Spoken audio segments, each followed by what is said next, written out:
नमस्कार दोस्तों, कैसे हैं आप लोग। डाउटनेट की इस लाइव क्लास में आप सभी का बहुत बहुत स्वागत है। फटाफट से आ जाइए और भाई इस क्लास को जो है बिना किसी देरी की जो है ज्वाइन कर लीजिए।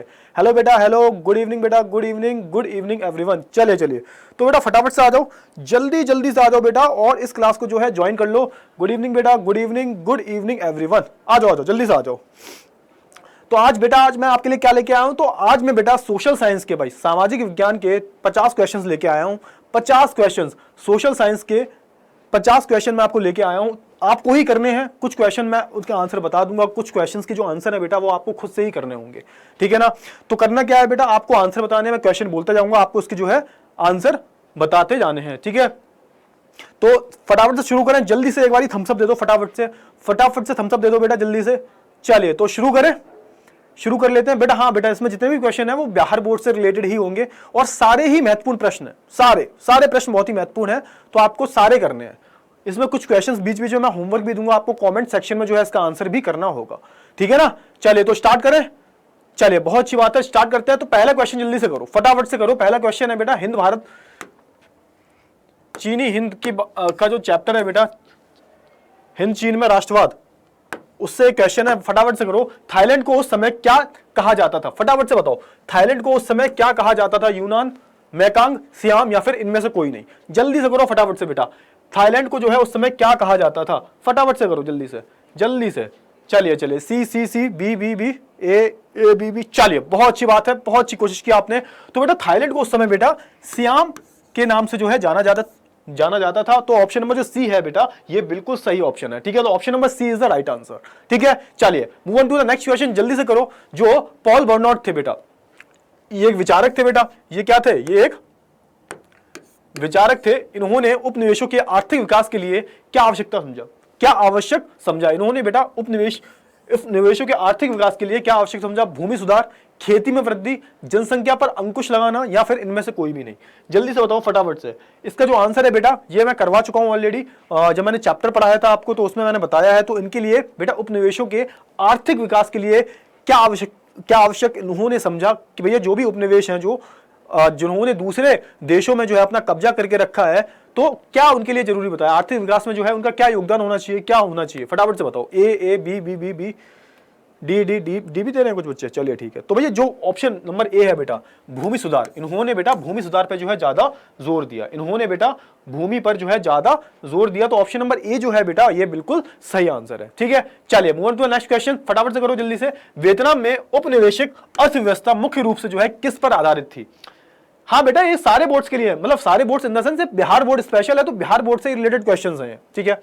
अब ऐसे चैप्टर जो है ये यूपी बोर्ड में नहीं आ रहा है, तो यूपी बोर्ड के बच्चों के लिए बिल्कुल बेकार है। लेकिन बिहार बोर्ड की चैनल पे है ना, तो बिहार बोर्ड के ही सारी क्वेश्चन है। जल्दी से करो फटाफट से। वियतनाम में औपनिवेशिक अर्थव्यवस्था मुख्य रूप से जो है किस पर आधारित है, चाय बगान पर, चावल की खेती पर, कपास के उत्पादन पर या फिर बोथ ए एंड बी। तो भैया मैंने बताया था आपको कि वियतनाम में क्या फेमस है भाई, तो वियतनाम में बेटा चावल की खेती, धान की खेती, रबड़ की खेती होती है, ठीक है। तो यहाँ पे रबड़ का तो ऑप्शन में नाम ही नहीं है, तो बच्चे कुछ बोल रहे हैं कि डी है, बेटा डी नहीं हो सकता क्योंकि कपास तो होता ही नहीं है यहाँ पे, ठीक है ना। तो ऑप्शन नंबर बेटा जो बी है चावल की खेती, ये बिल्कुल सही आंसर है। अगर यहाँ पे ही होता बेटा ऑप्शन रबड़ की खेती तो हमारा बी और सी दोनों हो जाते, ठीक है। चलिए आगे बढ़ते हैं। वियतनाम का फ्रांसीसी उपनिवेशीकरण किस पर आधारित था। जो वियतनाम पे बेटा फ्रांसीसियों ने राज किया था, तो ये जो उपनिवेशीकरण था वो किस पर आधारित था। ऑप्शन नंबर ए आर्थिक शोषण पर, ऑप्शन नंबर बी उत्थान और विकास पर, ऑप्शन नंबर डी आधुनिक सभ्यता लाना या फिर ऑप्शन नंबर डी इनमें से कोई नहीं। फटाफट से करो। A B C. चलो ज्यादातर जो बच्चे हैं बेटा वो सी पर आंसर दे रहे हैं। जल्दी से करना है बेटा, 50 क्वेश्चन जो है पूरे निपटाने हैं हमें। तो ऑप्शन नंबर बेटा जो सी है इसका ये बिल्कुल सही आंसर है, आधुनिक सभ्यता लाना। उनका मेन मकसद क्या था कि भाई हम क्या लाएं, हम आधुनिक सभ्यता को भाई कहां पे लाएं, वियतनाम में लाएं। वियतनाम को लोगों को ये सभ्य बनाना चाहते थे। चलिए आगे करो। कोलन कौन थे भाई कोलन जो है बेटा ये लोग कौन थे, फटाफट से करो। शिक्षित वियतनामी थे, अशिक्षित वियतनामी थे, वियतनाम के मूल निवासी थे या फिर वियतनाम में रहने वाले फ्रांसीसी नागरिक थे। कौन थे भैया कोलन, जल्दी से बताओ। A B C C D D D D D D D. चले तो ज्यादातर बच्चे बिल्कुल सही आंसर दे रहे हैं, तो ऑप्शन नंबर बेटा डी है, बिल्कुल सही है। वियतनाम में रहने वाले जो फ्रांसीसी नागरिक को बेटा हम क्या बोलते थे, हम उन्हें कोलन बोला करते थे, यानी कि जो वियतनाम में फ्रांसीसी नागरिक रह रहे हैं उन्हें कोलन बोला जाता था। ठीक है, चलिए अगले क्वेश्चन पर करो। वियतनाम में स्कूल की पाठ्य पुस्तकें क्या घोषित करती थी? तो भाई जो वियतनाम में स्कूल थे बेटा, उनकी जो पाठ्य पुस्तक थी वो उसमें क्या बताया करते थे? वियतनाम को उपनिवेशीवाद का विरोध करना चाहिए। ऑप्शन नंबर बी, वियतनामी अधिक शिक्षित हैं। ऑप्शन नंबर सी, फ्रांसीसी शासन वियतनाम में शांति सुनिश्चित कर सकता है। या फिर ऑप्शन नंबर डी, वियतनामी को खेतों में काम करना बंद कर देना चाहिए। कौन सा बिल्कुल सही ऑप्शन है, फटाफट से बताओ। तो मैंने बताया था बेटा, वहां की जो किताबें थी वियतनाम में, जो स्कूल में किताबें थी, वहां पे जो फ्रांसीसी स्कूल थे बेटा, वो क्या बताते थे कि वियतनाम बहुत पिछड़ा हुआ है, यहाँ के जो लोग हैं वो सभ्य नहीं है। और एक चीज और बोलती थी वो, ऑप्शन नंबर जो सी है बेटा, ये बिल्कुल सही होगा। फ्रांसीसी शासन वियतनाम में शांति सुनिश्चित कर सकता था। ठीक है, यहाँ पे उनका मानना ऐसा था जो फ्रांसीसी शासन है ना, वो वियतनाम में शांति स्थापित कर सकता है। तो ऑप्शन नंबर सी जो है ये बिल्कुल सही आंसर है। चलिए आगे करो। 1907 में टोकन फ्री स्कूल ने किस प्रकार की शिक्षा पर बल दिया? जो टोकन फ्री स्कूल था बेटा 1907 में, उसने किस तरह की शिक्षा पर बल दिया? अंग्रेजी भाषा सीखना, आधुनिक दिखना, पश्चिमी विचारों को शामिल करना, या बोथ बी और सी? कौन सा था बेटा, जल्दी से बताओ। तो मैंने आपको बताया था बेटा, यूरोपीय शक्तियां होती थी बेटा, वो किस पे ज्यादा बल देती थी? वो बेटा लोगों को सभ्य बनाना चाहती थी, उनका ऐसा मानना था। ठीक है, उनके हिसाब से तो सारे लोग क्या थे, असभ्य थे। उनके हिसाब से सारे जो लोग थे वो क्या थे, वो असभ्य थे। ठीक है, तो ऑप्शन नंबर बेटा जो डी होगा ये बिल्कुल सही होगा, ये यानी कि बी आधुनिक दिखना और दूसरा पश्चिमी विचारों को जो है शामिल करना, यही इनका मेन मकसद था। तो ऑप्शन नंबर डी बिल्कुल सही आंसर हो जाएगा। ठीक है, चलिए बेटा बिल्कुल सही बेटा, बिल्कुल सर। ये बिहार बोर्ड का है बेटा, बिल्कुल बिहार बोर्ड का है। ठीक है, चलिए आगे बढ़ते हैं बेटा, जल्दी से करो। सोना चांदी और प्लेटिनम डैश के उदाहरण है? तो भाई सोना चांदी और प्लेटिनम किसके उदाहरण है? लोह खनिज के, अलोह खनिज के, कीमती खनिज के, या फिर अधात्विक खनिज के? फटाफट से बताओ इसका आंसर। ए C C C C C C. चले जल्दी से बताओ। चलो तो ऑप्शन नंबर बेटा जो सी है ये बिल्कुल सही है, कीमती खनिज है। ठीक है, इनकी कीमत जो है बेटा बहुत ज्यादा होती है बेटा। प्लेटिनम हो गया, सोना चांदी, इनकी जो कीमतें होती है बेटा बहुत ज्यादा होती है। ठीक है, चलिए फटाफट से करो। कोबाल्ट, जो कोबाल्ट है बेटा डैश खनिज का एक उदाहरण है? कौन से खनिज का उदाहरण है बेटा कोबाल्ट? लोह खनिज, अलोह खनिज, ऊर्जा खनिज, या फिर अधात्विक खनिज? फटाफट से बताओ, जो कोबाल्ट है बेटा वो किस खनिज का जो है उदाहरण है? फटाफट से बताओ, जल्दी से बताओ बेटा, फटाफट से बता दो जल्दी से। A B B B B B, A C D D D D D, A. चलिए तो भाई ऑप्शन नंबर जो ए है बेटा, ये कोबाल्ट जो बेटा खनिज होता है वो कैसा है बेटा? लोह खनिज है, इसके अंदर लोहा पाया जाता है। तो ऑप्शन नंबर जो ए है बेटा ये बिल्कुल सही है। ठीक है, चलिए फटाफट से बताओ। तो ज्योतिबा फूले एक थे, कौन थे बेटा? ज्योतिबा फूले जो कौन थे बेटा, जल्दी से बताओ। समाज सुधारक थे, राजनीतिक नेता थे, शिक्षितवादी थे, या फिर पर्यावरणविद थे? पर्यावरण मतलब ये जो पर्यावरण की खोज, मतलब पर्यावरण के बारे में जानते हैं, जो बहुत ज्यादा पढ़ाई करते हैं, उसे हम बोलते हैं पर्यावरणविद। ठीक है, तो कौन थे बेटा? तो ऑप्शन नंबर जो ए है बेटा ये एक समाज सुधारक थे बेटा, ये दलित थे खुद बेटा, और ये सारी चीजों की जितनी भी कुरीतियां फैल रखी थी समाज में उसके बिल्कुल खिलाफ थे। तो ऑप्शन नंबर ए बिल्कुल सही हो जाएगा। फटाफट से करते हैं 11वां क्वेश्चन बेटा। बलुआ पत्थर और अभ्रक डैश के उदाहरण है? बलुआ पत्थर और जो अभ्रक है बेटा वो किसके उदाहरण है? फटाफट से बताओ। अधात्विक खनिज के, ऊर्जा खनिज के, अलोह खनिज के, या फिर लोह खनिज के? फटाफट से बता दो। तो बेटा मैंने बताया था बलुआ पत्थर और अभ्रक ये क्या होते हैं बेटा? इनमें बिल्कुल भी क्या नहीं होता, धातु नहीं होती है। ठीक है ना, तो ये अधात्विक खनिज होते हैं, ये अधात्विक खनिज होते हैं। ठीक है ना, लाइमस्टोन वगैरह ये सब। ठीक है, चलिए आगे बढ़ते हैं, अगले क्वेश्चन में चलते हैं फटाफट से। कोयला और प्राकृतिक गैस डैश खनिजों के उदाहरण है? गैर धातु, ऊर्जा, लोह, या फिर? फटाफट से बताओ। लोह, अलोह, जल्दी से बता दो। ये बेटा देख के पता चल रहा है। तो कोयला से हमें क्या मिलती है? ऊर्जा मिलती है। प्राकृतिक गैसों से भी हमें ऊर्जा मिलती है। तो ऑप्शन नंबर बेटा जो बी है ये बिल्कुल सही होगा, ऊर्जा। ठीक है, ऊर्जा संसाधन है, इससे हमें ऊर्जा मिलती है। चलिए आगे बढ़ते हैं और अगले क्वेश्चन में चलते हैं। डैश धातु कर्म उद्योगों के विकास के लिए एक मजबूत आधार प्रदान करता है? जल्दी से, लोह खनिज, अलोह खनिज, ऊर्जा खनिज, या फिर कीमती खनिज? फटाफट से इसका आंसर बताओ बेटा। डैश धातु क्रम उद्योगों के विकास के लिए एक मजबूत आधार प्रदान करता है? कौन से खनिज होते हैं बेटा वो? तो ऑप्शन नंबर बेटा जो ए है बेटा, लोह खनिज। जो लोह खनिज होते हैं बेटा ये क्या करते हैं? ये एक मजबूत आधार प्रदान करते हैं जितने भी बेटा उद्योग है उनमें। ठीक है ना, इनका इस्तेमाल बहुत किया जाता है। तो ऑप्शन नंबर बेटा जो ए है ये बिल्कुल सही ऑप्शन है। ठीक है, चलिए 14वां करते हैं। जोवाई और चेरा पूंजी के में कोयले का खनन परिवार के सदस्यों द्वारा एक लंबी संकरी सुरंग के रूप में किया जाता है, जिसे डैश खनन के रूप में जो है जाना जाता है? फटाफट से बता दो बेटा, किसके रूप में जो है जाना जाता है? राठौल, ओपन कास्ट माइनिंग, भूमिगत खनन, या फिर उपरोक्त में से कोई भी नहीं। फटाफट से इसका आंसर, तो बहुत ही जरूरी क्वेश्चन है ये बेटा, जल्दी से आंसर करो उसका, फटाफट से इसका जो है आपको आंसर करना पड़ेगा बेटा, जल्दी से करो उसका आंसर। चलिए ए ए ए ए ए चलिए, ज्यादातर बच्चे जो बिल्कुल सही आंसर दे रहे हैं, तो बेटा ऑप्शन नंबर जो ए है बेटा राठौल, ये बिल्कुल सही है। तो राठौल जो है बेटा इसके रूप में जो है ऐसे जाना जाता है जहां पे जोवाई और चेरापूंजी में कोयले का जो खनन होता है, ठीक है, परिवार के सदस्यों द्वारा एक लंबी संकरी सुरंग के रूप में जो है किया जा रहा है, बहुत टाइम से किया जा रहा है। तो कहां पे बेटा, तो ये राठौल खनन के रूप में इसे जाना जाता है, ठीक है। अगले प्रश्न में चलते हैं। मैग्नाइट सबसे अच्छा लोह अयस्क है जिसमें डैश तक लोह की बहुत अधिक मात्रा होती है, तो 70, 50, 40, जल्दी से बताओ 30, कितने परसेंट जो होता है मैग्नेट में। देखो मैग्नेट जो होता है बेटा बहुत अच्छी क्वालिटी का लोहा अयस्क होता है, ठीक है, लोहा होता है इसमें, तो इसमें कितने प्रतिशत लोहा होता है, जल्दी से बताओ फटाफट से जल्दी से बताओ, फटाफट से बता दो इसको जल्दी से। चले तो ऑप्शन नंबर, ज्यादातर बच्चे बिल्कुल सही बता रहे हैं, ऑप्शन नंबर जो ए है बेटा 70%, ये बिल्कुल सही ऑप्शन है। चलिए अगले में चलते हैं। दुर्ग बस्तर चंद्रपुर बेल्ट डैश और डैश में स्थित है। भाई तो जो दुर्ग बस्तर चंद्रपुर बेल्ट है बेटा, ये कहां पे स्थित है, फटाफट से बता दो ये कहां पे स्थित है। तो राजस्थान में और उत्तर प्रदेश में, छत्तीसगढ़ और महाराष्ट्र में, गुजरात और मध्य प्रदेश में, या फिर मध्य प्रदेश और उड़ीसा में। तो भाई जो दुर्ग बस्तर चंद्रपुर बेल्ट है बेटा, ये कहां पे स्थित है, तो ये जल्दी से बताओ आंसर इसका फटाफट से। A B B B B B D D D D D, अरे फटाफट से आंसर करो जल्दी से, जोश होना चाहिए आपके अंदर, फटाफट से। चलिए तो ऑप्शन नंबर बेटा, जो बेटा ऑप्शन नंबर,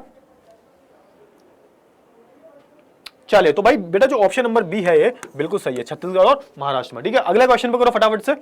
चलिए तो कर्नाटक में बल्लारी, चित्रदुर्ग, चिक्कमगलुरु, ठीक है ना, ये याद रखना बेटा, चित्रदुर्ग, चिक्कमगलुरु, तुमकुरु बेल्ट कहां पे है, ठीक है, किसका भंडार है यहां पे, जल्दी से बताना है आपको। कर्नाटक में बल्लारी, चित्रदुर्ग, चिक्कमगलुरु, तुमकुरु बेल्ट में बड़ा डैश का भंडार है, किस भाई किसका भंडार है, जल्दी से बताओ किसका भंडार है यहाँ पे, तो आपको पता होना चाहिए यहाँ पे बेटा, आप बोल सकते हो बेटा यहाँ पे लोह अयस्क का जो है भंडार है, यहाँ पे किसका भंडार है, लोह अयस्क का जो है भंडार है, ठीक है। चलिए अब बेटा इसका जो आंसर है बेटा डैश, भारत में मैग्नीज अयस्क का सबसे बड़ा उत्पादक है।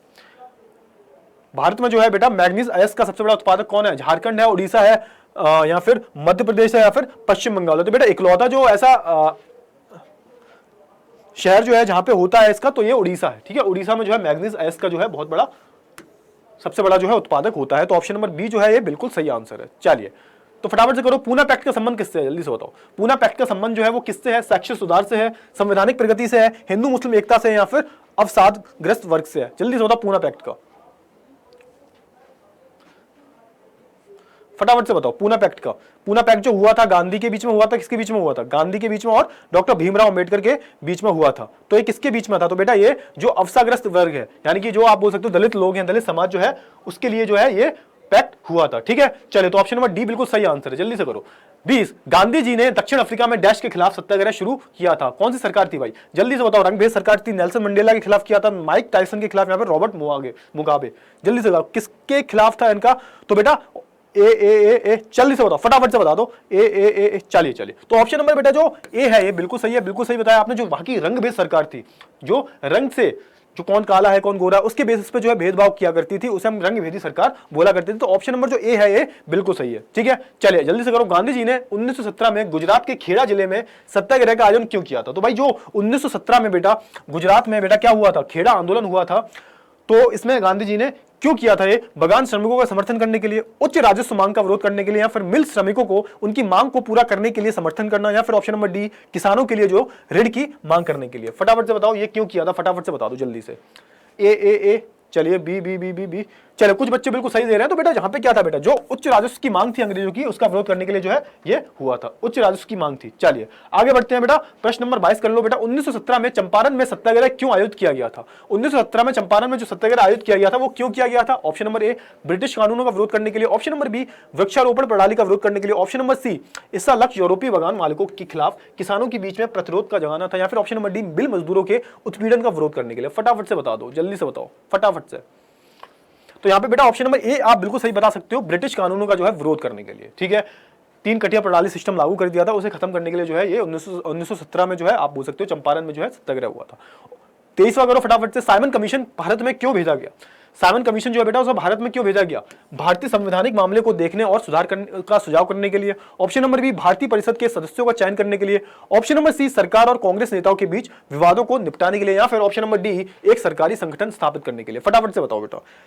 तो बेटा बिल्कुल सही आंसर है बेटा ऑप्शन नंबर जो ए है, ये बिल्कुल सही होगा। तो यहाँ पे बेटा भारतीय संविधान में क्या करने के लिए, सुधार के सुझाव देने के लिए जो है इस साइमन कमीशन को जो है भारत में भेजा गया था। अगले क्वेश्चन को, अल्लूरी सीतारामन राजू क्यों प्रसिद्ध थे? अल्लूरी सीतारामन राजू जो थे ये क्यों प्रसिद्ध थे? ये आपको होमवर्क में करके आना है बेटा, मैंने बोला था बेटा आपको होमवर्क में करना है, तो आपको ये होमवर्क में करके लाना है या फिर कमेंट सेक्शन में जो है आपको इसका आंसर देना है, ठीक है। चलिए फटाफट से करो। जलियांवाला बाग में शांतिपूर्ण भीड़ पर जनरल डायर ने गोलियां क्यों चलाई थी? सबसे महत्वपूर्ण कारक को चिन्हित करें। तो ये जो जलियांवाला बाग में बेटा गोलीबारी हुई थी, इसमें हजारों लोग मारे गए थे, वो क्यों हुई थी? तो ऑप्शन नंबर ए, भारतीयों को दंडित करने के लिए। Option number B, martial law तोड़ने का बदला लेने के लिए। या फिर ऑप्शन नंबर सी, भारतीयों के मन में आतंक का भय और उसकी भावना जगाने के लिए। या फिर option number D, both B and C. तो आपको पता होना चाहिए बेटा कि ऑप्शन नंबर जो डी है ये बिल्कुल सही होगा। क्यों होगा बेटा? तो यहाँ पे जो मार्शल लॉ है उसे तोड़ने के लिए, प्लस भारतीयों के मन में जो है आतंक का भाव पैदा करने के लिए बेटा ये जो जलियांवाला बाग है उसको अंजाम दिया गया था, ये जो कांड हुआ था इसे अंजाम दिया गया था। फटाफट से करो। आंध्र प्रदेश में गोदाम हिल्स के आदिवासी किसानों द्वारा किस तरह का जो है आंदोलन शुरू किया गया था? ये आपको बेटा होमवर्क में करना है, ये बहुत ही महत्वपूर्ण क्वेश्चन है और इसका जो आंसर है बेटा आपको होमवर्क में मेरे को करके देना है, ठीक है। चलिए आगे बढ़ते हैं। निम्नलिखित में से दो नेताओं में से किसने खिलाफत आंदोलन का नेतृत्व किया था? इनमें से कौन से जो आंदोलन है बेटा, इसमें कौन से जो नेता है बेटा उन्होंने क्या किया था, खिलाफत आंदोलन का जो है नेतृत्व किया था? फटाफट से बताओ। शौकत अली और मोहम्मद अली, ऑप्शन बी गांधी जी और सरदार पटेल, ऑप्शन सी मोहम्मद अली जिन्ना और अब्दुल कलाम आजाद, या फिर option number D Abdul Kalam Azad और जवाहरलाल नेहरू। तो भाई यहाँ पे जो खिलाफत आंदोलन था बेटा ये दो अली बंधुओं ने शुरू किया था, इनका नाम क्या था? फटाफट से बताओ जल्दी से। A B B B B B C C C C. चले तो भाई यहाँ पे बेटा ऑप्शन नंबर जो बेटा ए है ये बिल्कुल सही है। तो यहाँ पे शौकत अली और मोहम्मद अली ने जो है इस आंदोलन को जो है नेतृत्व किया था, इस आंदोलन का नेतृत्व किया था। ऑप्शन अगले क्वेश्चन पे चलो फटाफट से। गांधी जी ने असहयोग आंदोलन क्यों वापस ले लिया था? गांधी जी ने असहयोग आंदोलन जो है वापस क्यों ले लिया था? जल्दी से बताओ। गांधी जी ने महसूस किया कि लोग आंदोलन में रुचि खो रहे हैं। Option number B, Gandhi ji ने महसूस किया कि आंदोलन कई जगह पर हिंसक हो गया है। ऑप्शन नंबर सी, कुछ कांग्रेसी नेता प्रांतीय परिषदों के चुनाव में भाग लेना चाहते थे। या फिर ऑप्शन नंबर डी, कुछ कांग्रेस नेता अधिक कट्टरपंथी जन आंदोलन चाहते थे। फटाफट से बताओ इसका आंसर क्या होगा बेटा। तो बेटा इसका जो मुख्य आंसर होगा वो क्या होना चाहिए, आप बताओ फटाफट से। A B B B B. चलो बेटा तो यहाँ पे क्या था, मेन जो यहाँ पे कारण था इस आंदोलन को, इस असहयोग आंदोलन को खत्म करने के लिए, वो ये था बेटा ये कई जगह पे जो है बेटा हिंसक झड़प ले चुका था। तो ऑप्शन नंबर बी जो होगा बेटा बिल्कुल सही आंसर हो जाएगा इसका, ठीक है। अगले क्वेश्चन पे करो फटाफट से। सनातनी कौन थे?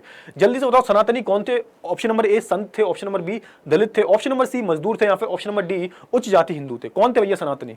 फटाफट से आंसर तो डी डी डी डी बेटा, ये तो सबको आता है, वेरी गुड। चलिए तो ऑप्शन नंबर बेटा जो डी है, ऑप्शन नंबर बेटा जो डी है ये बिल्कुल सही है, उच्च जाति के जो है ये हिंदू थे, ठीक है। चलिए आगे बढ़ते हैं। अगले क्वेश्चन पर देश के विकास की तुलना करने के लिए उनकी डैश सबसे महत्वपूर्ण विशेषताओं में से एक मानी जाती है। आय, जनसंख्या, जनसांख्यिकी, या फिर उपरोक्त में से कोई नहीं। तो बेटा आपको पता होना चाहिए कि भाई जो आपकी आय है, जो आपकी आय है बेटा वो सबसे ज्यादा महत्वपूर्ण होती है किसी भी देश के बेटा, किसी भी देश की विकास की तुलना करने के लिए, ठीक है।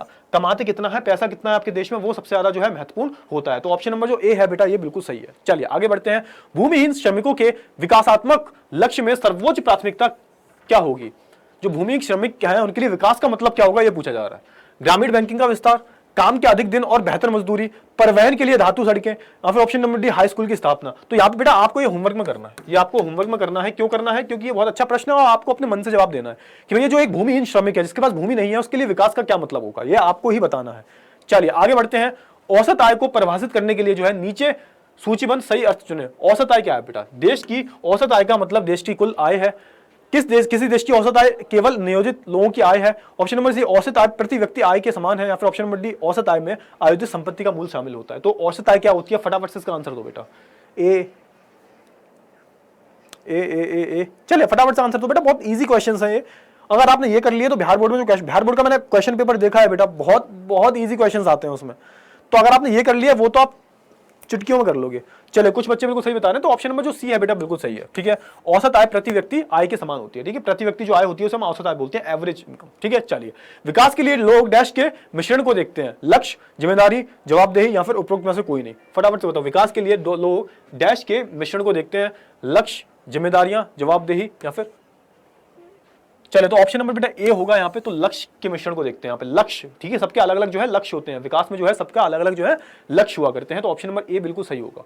चलिए, एचडीआई का अर्थ मानव विकास सूचकांक है जो निम्नलिखित विकल्पों में से एक के साथ रिक्त स्थान भरने पर केंद्रित है। जीवन प्रत्याशा, स्कूली शिक्षा के 3 स्तरों के लिए सकल नामांकन अनुपात, या फिर ऑप्शन नंबर सी राष्ट्रीय आय, या फिर ऑप्शन नंबर डी उपरोक्त सभी। तो बेटा मैंने बताया था एचडीआई जो होता है बेटा वो आय के अलावा भी कई सारी चीजों को इंक्लूड करता है, मैंने बताया। तो फटाफट से बताओ इसका आंसर क्या होगा, जल्दी से बताओ, फटाफट से इसका आंसर जो है जल्दी से बताओ। A B B B D D D D D. चले तो ज्यादा बच्चे जो है बिल्कुल सही दे रहे हैं। तो ऑप्शन नंबर बेटा जो डी है उपरोक्त सभी, ये सही होगा, ठीक है ना। इसमें बेटा लाइफ एक्सपेक्टेंसी भी आ जाती है, यानी कि आपकी जो जीवन प्रतिष्ठा है वो भी आ जाती है, ठीक है ना। राष्ट्रीय आय भी आ जाती है, इसमें कई सारी चीजें जो आ जाती हैं एचडीआई में। ह्यूमन डेवलपमेंट इंडेक्स इसे इंग्लिश में बोलते हैं, मानव विकास सूचकांक, ठीक है। चलिए अगला करो, विश्व विकास रिपोर्ट वर्ल्ड डेवलपमेंट रिपोर्ट में डैश द्वारा लाया गया प्रति व्यक्ति आय मानदंड का उपयोग वर्गीकृत देशों में किया है। यूनिसेफ, विश्व बैंक, सी विश्व आर्थिक मंच, या फिर ऑप्शन नंबर डी संयुक्त राष्ट्र। जल्दी से बताओ, विश्व विकास रिपोर्ट में डैश द्वारा लाया गया प्रति व्यक्ति आय का जो आपदंड दिया है बेटा विश्व विकास रिपोर्ट में, ये किसके द्वारा दिया गया है, जल्दी से बताओ। तो आपको पता होना चाहिए, ज्यादातर बच्चे जो है बिल्कुल सही आंसर भी दे रहे हैं मेरे को। चलिए बहुत अच्छी बात है बेटा। तो यहाँ पे ऑप्शन नंबर बेटा जो बी होगा ये बिल्कुल सही होगा, विश्व बैंक के द्वारा, ठीक है। चलिए फटाफट से करो अगला क्वेश्चन। 2012 में यूएस ने 12,616 प्रति वर्ष और उससे अधिक की प्रति व्यक्ति आय वाले देशों को जो है डैश कहा। तो ये आपको होमवर्क में करना है बेटा, ये आपको होमवर्क में करना है कि भैया जिनकी जो आय है 12,616 से ऊपर है उन्हें क्या बोला जाएगा, अविकसित बोला जाएगा, विकासशील बोला जाएगा, गरीब देश बोला जाएगा, या फिर अमीर देश बोला जाएगा, ठीक है। चलिए अब ये करो फटाफट से, नरेगा राष्ट्रीय ग्रामीण रोजगार गारंटी अधिनियम 2005 ने डैश की गारंटी दी है। भारत के कई जिलों में जो है एक वर्ष में रोजगार के दिनों की सही संख्या क्या है। तो भैया आपको पता होना चाहिए, तो बहुत इजी है, ये तो सबको पता होगा, सब दे रहे हैं बिल्कुल सही आंसर, वेरी गुड बेटा। चलो तो यहाँ पे 100 दिन होगा, तो यहाँ पे 100 दिन जो है आपको रोजगार दिया जाएगा, इतनी गारंटी दी जाएगी। इन केस अगर आपको रोजगार नहीं दिया जाता तो आपको रोजगार भत्ता दिया जाएगा, ठीक है। चलिए जल्दी से करो आगे वाला। वे गतिविधियां अपने आप में एक अच्छा उत्पादन नहीं करती हैं, लेकिन वे उत्पादन प्रक्रिया के लिए एक बहुत ही सहायक हैं। तो कौन सी प्रक्रिया होती है, प्राथमिक, निजी, औद्योगिक, या फिर तृतीयक। जल्दी से करो फटाफट से, A C C D D D D D D D D D. चलिए बहुत अच्छी बात है बेटा, ये तृतीयक सेक्टर में आती है। जो तृतीयक सेक्टर होता है इसे हम सहायक सेक्टर बोलते हैं। ये उत्पादन तो नहीं करता लेकिन ये सहायक होता है, ठीक है, इसलिए हम तृतीयक सेक्टर, इसे सर्विस सेक्टर भी बोलते हैं, सेवा क्षेत्र भी इसे हम बोलते हैं। चलिए आगे करो, तृतीयक क्षेत्र की एक कार्यशील गतिविधियों का नाम बताइए। तो बेटा आपको ये करना है होमवर्क में, कई सारे क्वेश्चन जो है बेटा मैं होमवर्क में दे रहा हूं, तो उसका मतलब ये नहीं आपको कमेंट सेक्शन में जो है इसका आंसर करना है, कमेंट में बेटा जो है आपको इसका आंसर करना है। ये क्वेश्चन करना बहुत ही अच्छे क्वेश्चन है बेटा, अगर आपने इन्हें कर लिया ना तो गारंटी मैं देता हूं आप बोर्ड एग्जाम में फोड़ के आओगे। और क्योंकि आपके भाई 80 एमसीक्यूज आते हैं, 80 में से 40 करने होते हैं आपको, तो देखो बहुत ज्यादा मुश्किल नहीं है, बहुत इजी क्वेश्चन आएंगे, ठीक है ना। चलिए, किसी देश के रोजगार के आंकड़े रोजगार और बेरोजगारी पर 5 वार्षिक सर्वेक्षण में से एकत्र किए गए आंकड़ों पर आधारित होते हैं। यह सर्वेक्षण कौन करता है। तो बेटा जो रोजगार के आंकड़े निकालता है, भारत में कितनी रोजगारी है कितनी बेरोजगारी है, कौन निकालता है, साफ साफ पूछा जा रहा है। तो जल्दी से बताओ, NSSO या फिर नरेगा या फिर ILO या फिर भारत की जनगणना, जल्दी से बताओ। तो बेटा जो ये फटाफट से बताओ उसका आंसर, कौन करता है बेटा ये रोजगारी बेरोजगारी कौन बताता है। चलिए कुछ बच्चे सही बता रहे हैं, कुछ बच्चे गलत बता रहे हैं। तो बेटा ऑप्शन नंबर बेटा जो ए है NSSO, ठीक है, राष्ट्रीय नमूना सर्वेक्षण संगठन, ठीक है, national sample survey of India, ये क्या निकालता है, यही बेटा आप बोल सकते हो रोजगार के आंकड़े पेश करता है देश में हर 5 साल बाद, ठीक है। चलिए, किसी विशेष वर्ष के दौरान किसी देश के भीतर उत्पादित सभी अंतिम वस्तुओं और सेवाओं का मुद्रा मूल्य कहलाता है। तो बेटा ये डेफिनेशन पूछी जा रही है आपकी, ठीक है। आप पूछते रहते हो सर जीडीपी क्या होता है, जीडीपी सकल घरेलू उत्पाद क्या होता है। तो सकल घरेलू उत्पाद यही होता है बेटा जहां हम सभी वस्तुओं की अंतिम जो मूल्य है उसे जोड़ते हैं बेटा, उसे हम क्या बोलते हैं, उसे हम सकल घरेलू उत्पाद जो बोलते हैं। ऑप्शन नंबर ए जो होगा बेटा ये बिल्कुल सही होगा, ठीक है। ज्यादातर बच्चे भी बिल्कुल सही आंसर कर रहे हैं, वेरी गुड बेटा, वेरी गुड। चलिए आगे बढ़ते हैं। डेटा का अध्ययन करने के लिए रोजगार और गैर रोजगार के आंकड़े कहां से मिलते हैं। तो ये मैंने आपको अभी दिया है, ये आपको होमवर्क करना है, ये मैंने अभी बिल्कुल सेम क्वेश्चन ऐसा ही पूछा है अभी मैंने आपसे, ठीक है। देखते हैं बेटा कितने क्वेश्चन हो चुके हैं हमारे। चलिए बहुत बड़ी बात, बहुत अच्छी बात है बेटा, ज्यादातर क्वेश्चन जो है हमने कर लिए हैं, 6-7 क्वेश्चन बचे हुए हैं। चलिए आगे बढ़ते हैं। निम्नलिखित में से कौन सा संगठन विदेशी व्यापार और विदेशी निवेश के उदारीकरण पर जोर देता है। फटाफट से करो, जो भाई विदेशी व्यापार और आप बोल सकते हो विदेशी निवेश पर जोर कौन सा ऑर्गेनाइजेशन देता है, जो प्रमोट करता है। अंतरराष्ट्रीय मुद्रा कोष, अंतरराष्ट्रीय श्रम संगठन, ऑप्शन सी विश्व स्वास्थ्य संगठन, या फिर ऑप्शन नंबर डी विश्व व्यापार संगठन। जल्दी से बताओ, AACCC। अरे बेटा क्या कर रहे हो, कुछ बच्चे सही दे रहे हैं। चलिए तो यहाँ पे बेटा जो विश्व व्यापार संगठन है वो इन सारी चीजों पर जो है, यानी कि आप बोल सकते हो कि जो विदेशी व्यापार और विदेशी निवेश को जो है जोड़ देता है तो इसे हम WTO बोलते हैं, world trade organisation, world trade organisation. ठीक है, ऑप्शन नंबर डी जो है बिल्कुल सही आंसर होगा। चलिए आगे बढ़ते हैं। सरकार द्वारा निर्धारित बाधाओं या प्रतिबंधों को हटाना कहलाता है। भाई जो सरकार ने जितनी भी बाधाएं लगा रखी है इन्हें हटाना क्या कहलाता है, फटाफट से बताओ बेटा। तो वैश्वीकरण, निजीकरण, राष्ट्रवाद या फिर उदारीकरण, जल्दी से बता दो। ये तो सारे बच्चे सही दे रहे हैं, डी डी डी, अरे वाह मेरे शेरों, चलो बहुत बढ़िया। तो ऑप्शन नंबर डी ज्यादातर बच्चे सही दे रहे हैं, तो ऑप्शन नंबर डी ही सही है। ठीक है, ऑप्शन नंबर जो डी है बेटा उदारीकरण। ठीक है, इसे हम क्या बोलते हैं, इसे हम लिबराइजेशन बोलते हैं। क्या बोलते हैं हम इंग्लिश में लिबराइजेशन बोलते हैं। तो इसमें क्या होता है, जब कोई भी सरकार जो होती है जितने भी प्रतिबंध होते हैं, जितने भी ट्रेड बैरियर होते हैं वो हटा देते हैं, उसे हम क्या बोलते हैं, उसे हम उदारीकरण बोलते हैं। ठीक है, चलिए अगले क्वेश्चन पे चलते हैं। निम्नलिखित में से कौन सा एक निवेश को संदर्भित करता है, कौन सा जो निवेश है उसे संदर्भित करता है। धार्मिक समारोह पर खर्च किया, ये निवेश है क्या, आप खुद दिमाग से सोचना और बताना। सामाजिक रीति रिवाजों पर खर्च किया गया पैसा, ये निवेश है या फिर निवेश नहीं है। निवेश होता क्या है बेटा, जब हम मुनाफा कमाना चाहते हैं किसी भी चीज से उसे हम निवेश बोल देते हैं। तो बेटा धार्मिक समारोह पर खर्च करना मुनाफा हो गया, नहीं हुआ बिल्कुल भी। सामाजिक रीति रिवाजों पर खर्च किया गया पैसा, ये बेटा इन्वेस्टमेंट हुआ, नहीं हुआ, बिल्कुल नहीं हुआ। जमीन जैसी संपत्ति पर जो खरीद करने के लिए खर्च करा गया पैसा, या फिर घरेलू सामान पर खर्च किया गया पैसा, कौन सा है। तो आपने थोड़ा सा कॉमन सेंस लगा लिया होगा। ठीक है, तो ऑप्शन नंबर बेटा जो सी है ये बिल्कुल सही हो जाएगा। ऑप्शन नंबर जो सी है बेटा ये बिल्कुल सही हो जाएगा। चलिए, कर्षित करने के लिए विशेष आर्थिक क्षेत्र सेज जिसे बोलते हैं, says SEZ, special economic zone स्थापित किया गया। ठीक है ना, तो भाई आकर्षित होगा यहाँ पे बेटा, आकर्षित यानी कि आप बोल सकते हो जो निवेशक हैं, निवेशक इन्वेस्टर्स को आकर्षित करने के लिए ये जो विशेष आर्थिक क्षेत्र स्थापित किया जाता है, क्यों किया जाता है, तो विदेशी पर्यटकों को लुभाने के लिए, विदेशी निवेश को लुभाने के लिए, या फिर विदेशी सामान को, या फिर विदेशी नीतियों को। ये आपको पता होना चाहिए बेटा। एक किसी भी एरिया को जो है सेज डिक्लेयर कर दिया जाता है, स्पेशल इकोनॉमिक जोन, तो वहां पे जो भी कंपनी आएगी तो उसे बहुत सारे फायदे मिलते हैं। सरकार जो है उसे बहुत सारे फायदे देती है उस पर्टिकुलर एरिया में कंपनी अपनी खोलने के लिए, अपनी फैक्ट्री खोलने के लिए। तो ये क्या होता है, क्यों होता है, तो ताकि सरकार चाहती है यहाँ पे विदेशी निवेश हो, इससे जो है लोगों को रोजगार भी मिले। ठीक है, चलिए जल्दी से करो फटाफट। निम्नलिखित में से कौन सा उद्योग बेटा विदेशी प्रतिस्पर्धा से बुरी तरह प्रभावित हुआ, कौन सा जो उद्योग है बेटा वो विदेशी प्रतिस्पर्धा से जो है बुरी तरह प्रभावित हुआ। डेयरी उत्पाद, चमड़ा उत्पाद, कपड़ा उत्पाद, या फिर वाहन उद्योग। तो बेटा आपको पता होगा विदेशी प्रतिस्पर्धा से बेटा जो कपड़ा उद्योग है बेटा वो सबसे ज्यादा जो है प्रभावित हुआ है। कुछ बच्चे बिल्कुल सही आंसर भी दे रहे हैं। चलिए बहुत अच्छी बात है बेटा, आगे बढ़ते हैं। बहुराष्ट्रीय निगमों जिसे हम MNCs बोलते हैं द्वारा विदेशी व्यापार और विदेशी निवेश के माध्यम से देशों के बीच का एकीकरण क्या होता है।